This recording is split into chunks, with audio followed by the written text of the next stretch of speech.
Once upon a time, in a distant age when a man's life depended on the work of his hands and his faith in the Creator, there lived a young farmer of 18 named Josh. He had been an orphan for only a few months. From his parents, he had inherited a homestead that was large in size but poor in resources. His only company was a small flock of sheep, a loyal draft horse named Boro, and a few chickens that scurried around the dusty yard. Josh possessed neither riches nor the knowledge of books, but he did have the most valuable things his parents had left him: the virtue of honest work and an unshakable faith in God. Every dawn he would tend to his sheep and load their milk and wool onto the weary back of his horse. He would then walk to the village, crossing paths of stone and dust, to sell his goods and buy a little bread, corn, and salt to sustain himself and feed his animals. His farmstead, though spacious, lay nearly fallow, for he had no plow or tilling tools.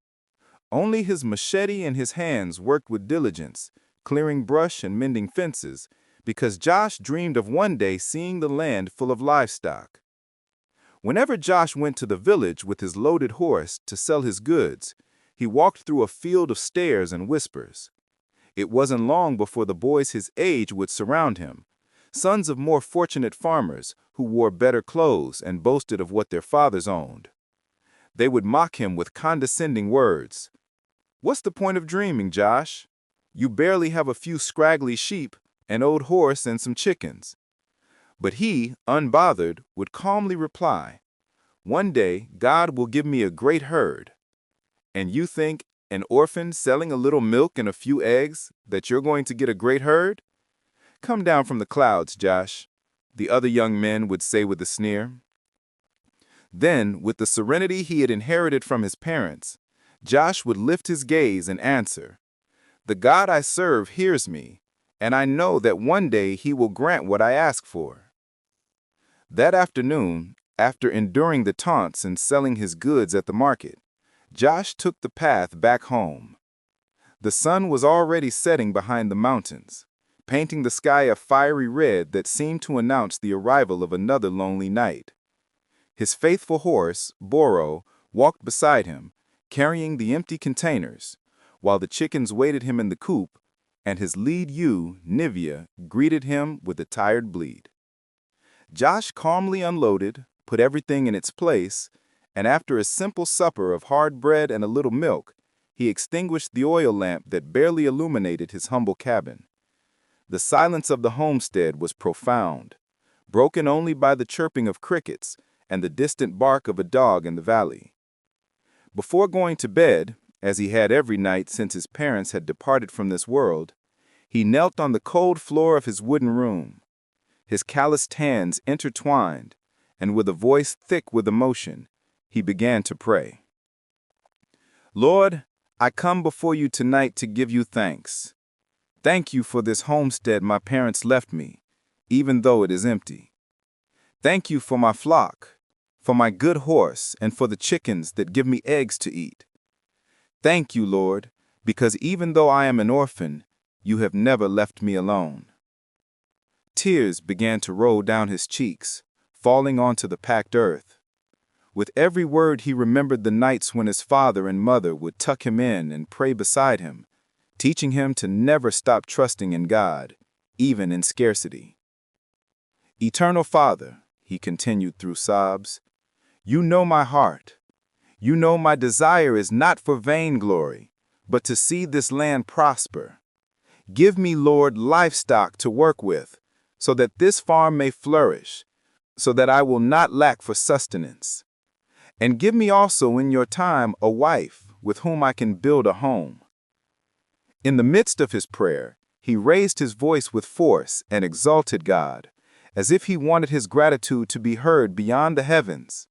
"Blessed are you, Lord, for even in my poverty, you are my wealth.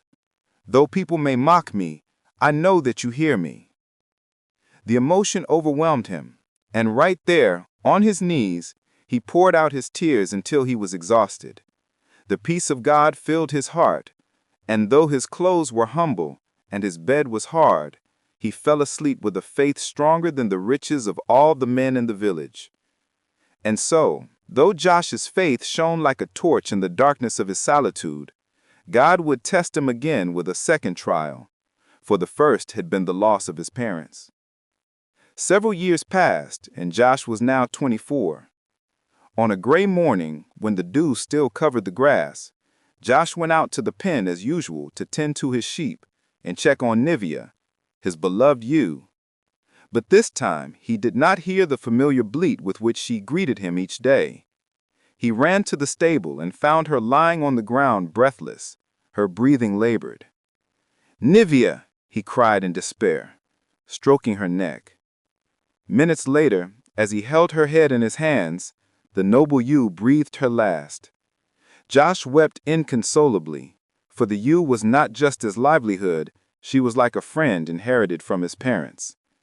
With a broken heart, he dug a hole with his own hands next to the great oak tree that grew at one end of the farm. Sweat mixed with his tears, but he did not stop until he could bury his faithful companion.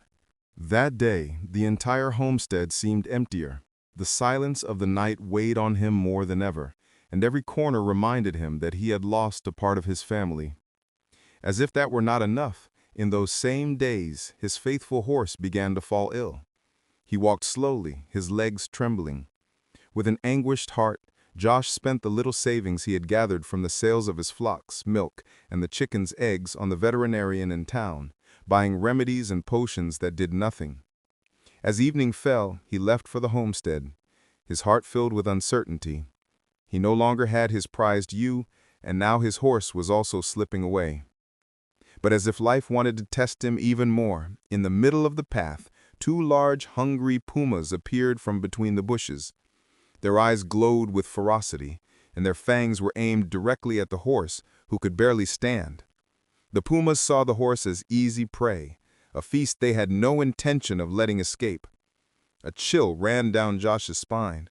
Fear struck him, but his love for his companion was greater. With a cry of courage, he unsheathed his machete and stood between the pumas and his sick horse. "If you want him," he roared, "you'll have to get through me." The pumas lunged at him, and amidst the dust and snarls the fight began.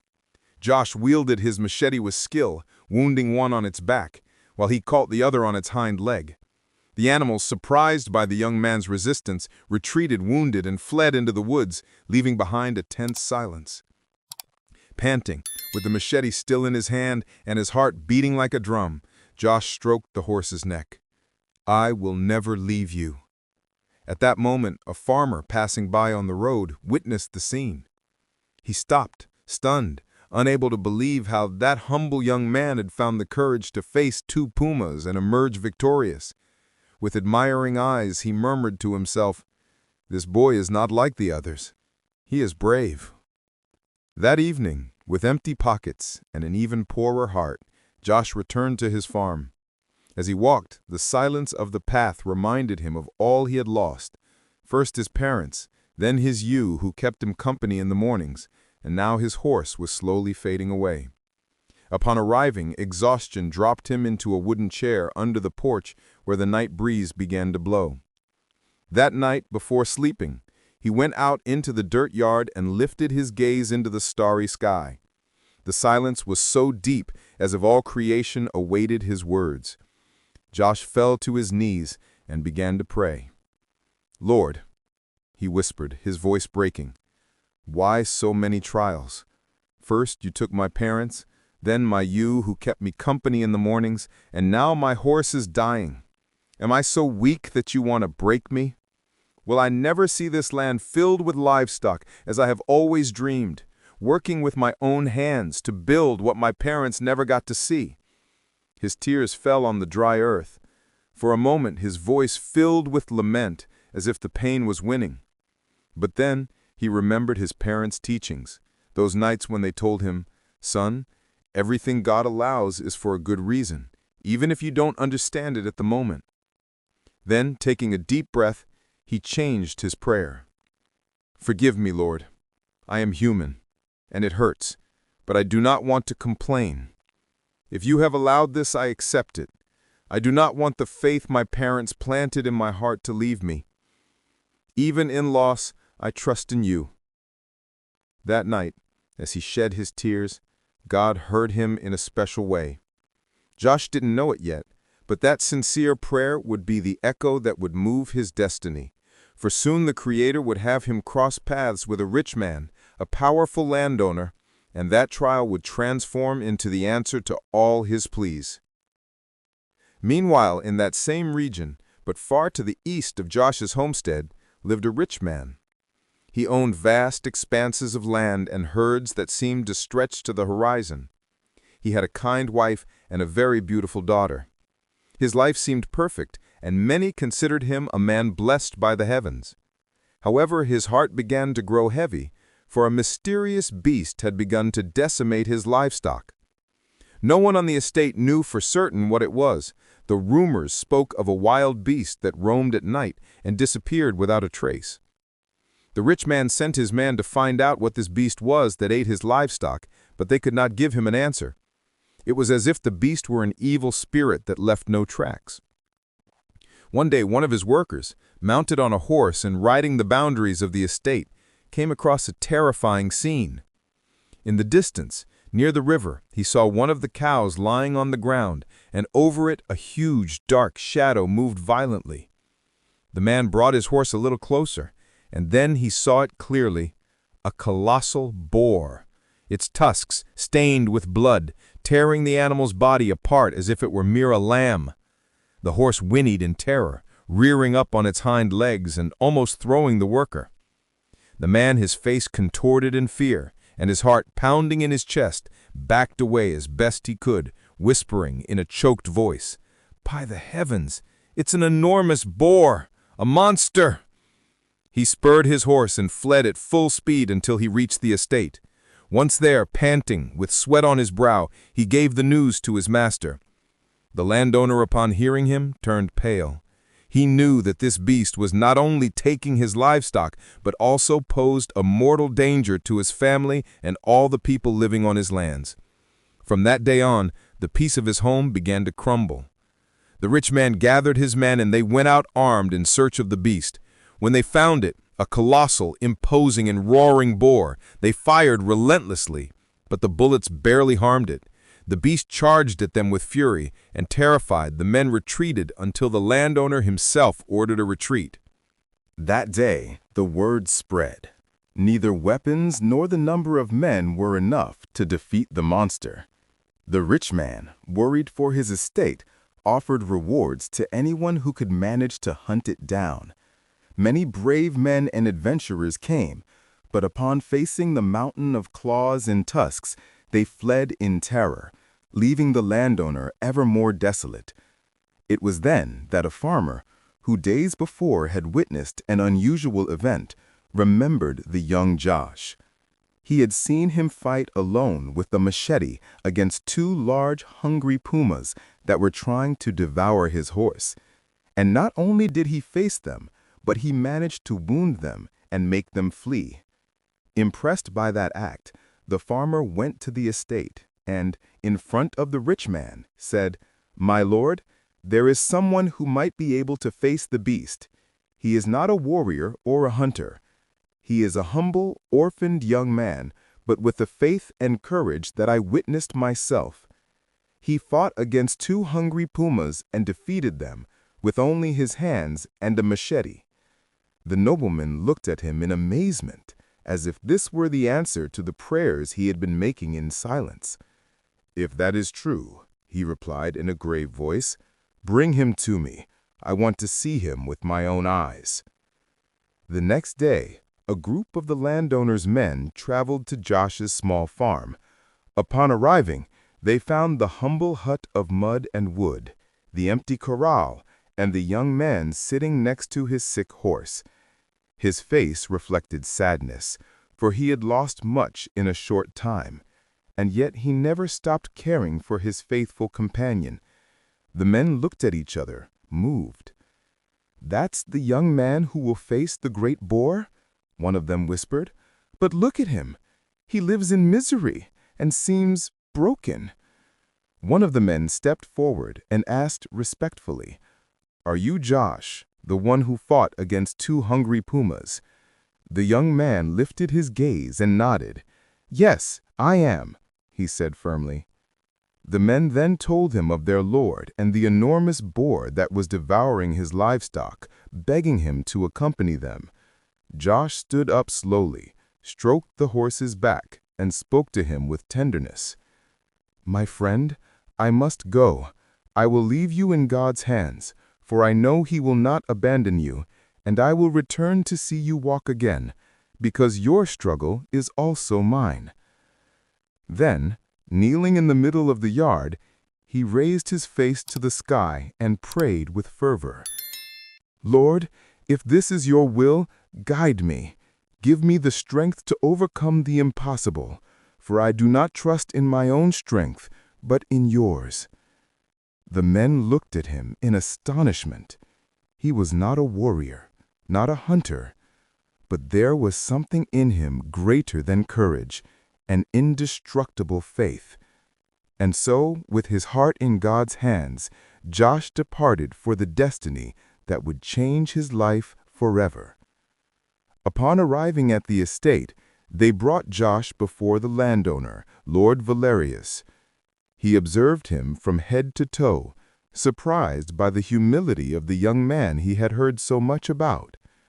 "So you are Josh, the brave young man who wounded 2 hungry pumas," he said in a deep voice. "Well, here on my lands lives a great boar that devours my livestock. If you manage to defeat it, I will give you half of my cattle, horses, and other animals. And furthermore, as you are young and brave, I will give you the hand of my daughter, Ilera."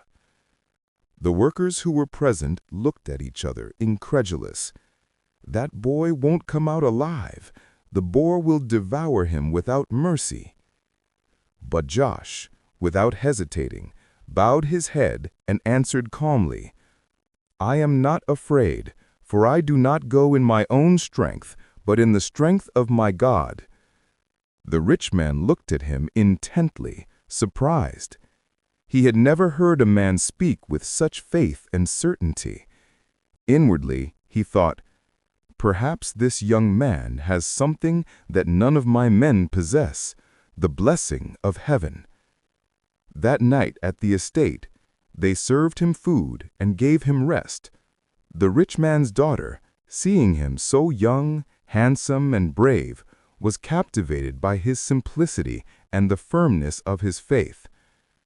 When everyone had retired, Josh knelt in silence in his room. With his eyes closed, he offered a brief prayer. "Lord, you know my heart. I seek neither glory nor riches, only to do your will. Grant me victory against this beast, not by my strength, but by yours. And if I fall, may my last breath be to praise you." With that prayer, he placed his destiny in God's hands, not knowing that the next day, the story of his life would change forever.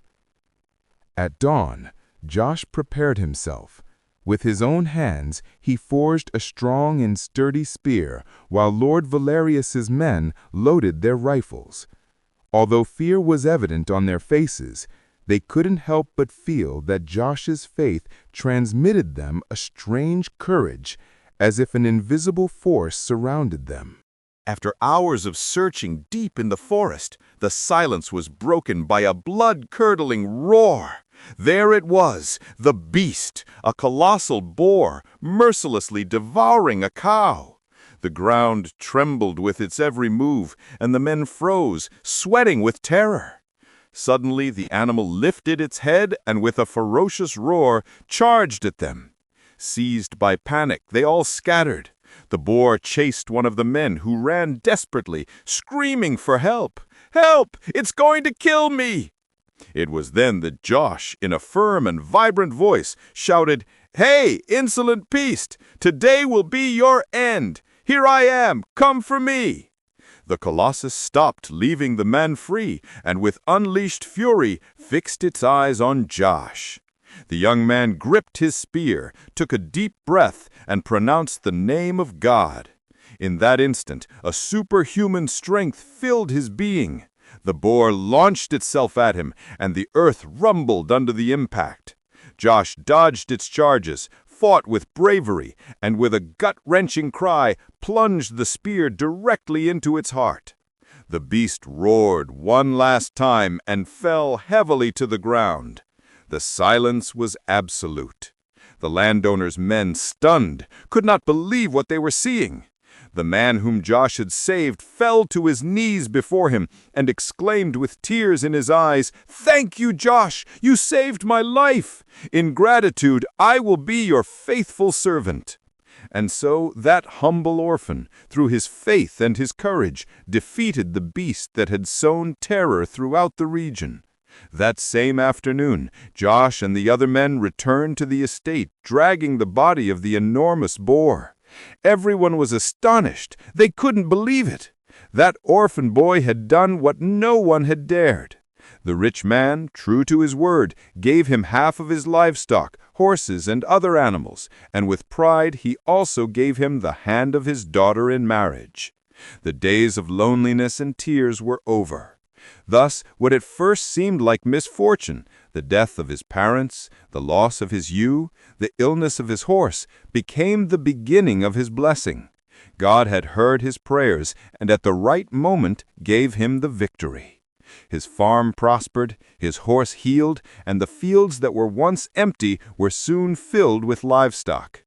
The man he had saved from the beast became his faithful servant, and together they worked the lands that now overflowed with abundance. In the years to come, Josh became the father of strong and wise children and built a home filled with love and gratitude. He never forgot where he came from and the trials he endured. And every night, just as when he was a boy, he would kneel to give thanks to God. Because that poor orphan with a flock, a horse, and an unshakable faith became a rich and prosperous man. And it was all for one reason. He put his trust in the God who never abandons those who seek him with all their heart. Friend, I'm so glad you've reached the end of this video. Don't forget to subscribe for more stories, and remember, there are more stories on your screen. Thank you very much. See you in the next one.